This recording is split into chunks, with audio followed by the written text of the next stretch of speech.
Be more Malcolm, Ollie. Be more Malcolm. Start clapping and start cheering. We're going to welcome Daniel. Please welcome his second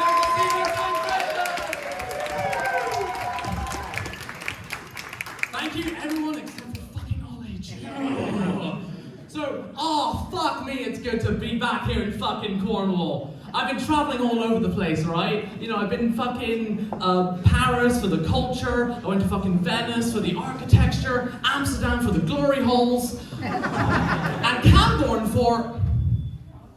Anyway, so I've got a kind of blunt personality. I'm quite like, moo fucking bastards. I'm so blunt that I often get described using a word that rhymes with blunt.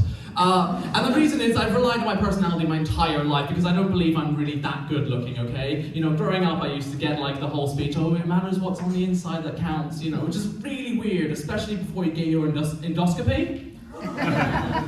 You know, the surgeon sterilising the room, gloving up, and like, all right, Daniel, see what we can find in there, and you're like, hopefully my inner beauty, you know. It's just, and every time you have an endoscopy, the fucking conversation you have with the surgeon is always the same. You know, the camera comes out, and you're like, and the surgeon's like, you did well, and you're like, thanks, I've been practicing. But I'm not ready to talk about musical theatre camp, so you know.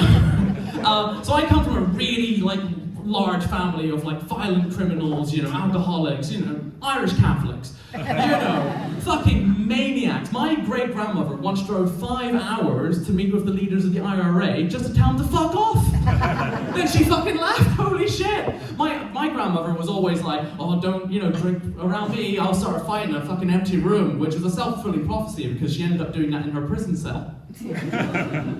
And you know, it's just like my whole life, like being like that. And I got it from like my parents as well. Like I traveled around with my dad and his like fucking road rage. He'd be driving the car, he'd be like, fucking twat, I will fucking murder you, fuck you. And that's him strapping me to my booster seat. You know, fun times.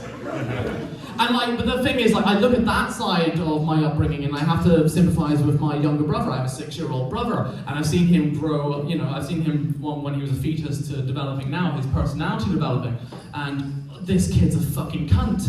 Like, seriously, I've never met a child whose favorite YouTube video is 1 hour-long train crash compilation. Like, I turned to my dad, I'm like, dude, this is how you raise a serial killer. 15 years' time, there's gonna be a new mass murderer out there. Like, the BBC are gonna be called The Derailer, you know? It's just like, and I'm gonna be in some sort of true crime Netflix documentary being like, I fucking told you fuckers, you know? Now, where's my money? I don't do anything for free, you know? And my mother was the same with her road rage. I used to have one of those toy steering wheels you get for kids, and she'd have people over, I'd be playing with it in the background, and then you see those people, and like any child, you'd be like, oh my god, there's people, I want attention. So I'd run up my toy steering wheel, like, look everyone, I'm driving like mummy, beep beep, you didn't indicate, you fucking wanker! And she'd be mortified and aghast, and I've never seen her that way in my entire fucking life because this was last week. And you know, that was like part of their upbringing. Like, you know, I never had a pet growing up either because my mother is allergic to unconditional love. But she does have her nurturing side. Like, I grew up in like post 9/11, you know, era where like kids my age were fucking terrified of like, oh, this awful shit can happen anywhere. And she had to like, you know, sit me down and say, look, Daniel, you don't remember being born, so you remember dying. Now, good night, son. Sweet dream, pumpkin. Then you'd hear the click of the auto lock. Then 5 minutes later, you'd hear the car driving off. Fucking birthdays. Don't fucking feel sorry for me. Jesus Christ, I'm smashing it. So I'm from Northern Ireland. I'm from a place called Derry. Anyone hear of Derry? Yeah, so Derry is a very complicated place with like 2 different names depending on what religion you are. So it's Derry if you're Catholic, and it's Londonderry if you're wrong. Even people who immigrated to Northern Ireland, like from looking for a better life, you know, people come from Africa, Asia, and Ivy Bridge. All of them have like had to pick a side of the Catholic-Protestant divide. Last time I was over there, so this Indian dude get approached from one of the locals who was like, hey lad, you're a Catholic, you're a Protestant, and he was like, oh, I'm Sikh. Aye, but you're a Catholic Sikh or a Protestant Sikh? And the fucking religion thing has gotten really bad. Like the fucking Christian evangelists are out and about. They've got their fucking tent, and they don't they're out promoting Jesus. I think there's a book about about him or something. And like, they don't approach you naturally. They fucking jump out at you, like, hi, you're like, Jesus Christ, and you're like, so you believe in him. So, and it's like Jehovah's fucking Witnesses are back knocking on people's doors again. Them and delivery drivers are the only people still knocking on people's doors. That's why when you see people opening to get their food, that's why they're so scared looking. They're like, I know one of those fuckers is lurking around, right? And then they get their food and there's the look of relief on their face. And then all of a sudden you hit the delivery driver rips off your psych, it's Jehovah's Witnesses, motherfucker! Sneaky bastards! They know that you're a master of disguise when you rip off your fake mustache to reveal a bigger, thicker mustache. And the whole religion thing of Northern Ireland, like Northern Ireland was actually named the most homophobic place in the UK. You know, being an all-boys Catholic school, you know, there was one guy who was really, really anti-homosexual, you know, he was like very violent, you know, but all this other stuff. Luckily, you know, 20 years later, I found out he dropped this ideology. That's according to his husband. But like, you walk around the place and it would just be like ministers out and about being like, I will not take homosexuality in this community. It's not for you, it's not for me, it's not for anybody, only me. But like, son of a bitch though, y'all down south get like a really bad reputation for like being, you know, fucking inbred and all that. You ain't got shit on us Northern Irish, right? It was so bad we had to get software for dating apps that stopped you matching with your relatives. You know, like, because we need it as well. The two most common surnames are Doherty and O'Doherty. And the O is a Gaelic translation, it translates to, oh no, you shagged your sister. For the third time.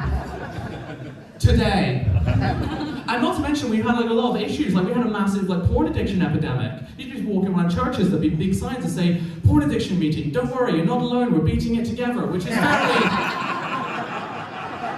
It's like when schools in November have signs that read like, next week's anti-bullying week, and I'm like, what the fuck happens the rest of the year, you know?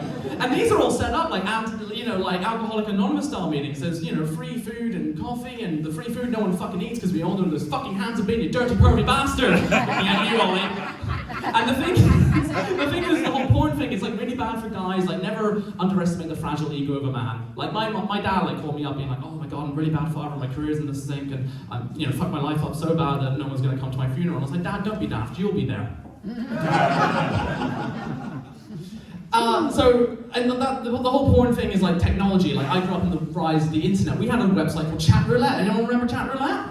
Yeah, okay. So Chat Roulette was like, you video called a random stranger. So you click and a random stranger, you click, and you kept clicking and clicking and clicking and clicking until, oh my god, someone's swirling their dick! And you're like, Dad?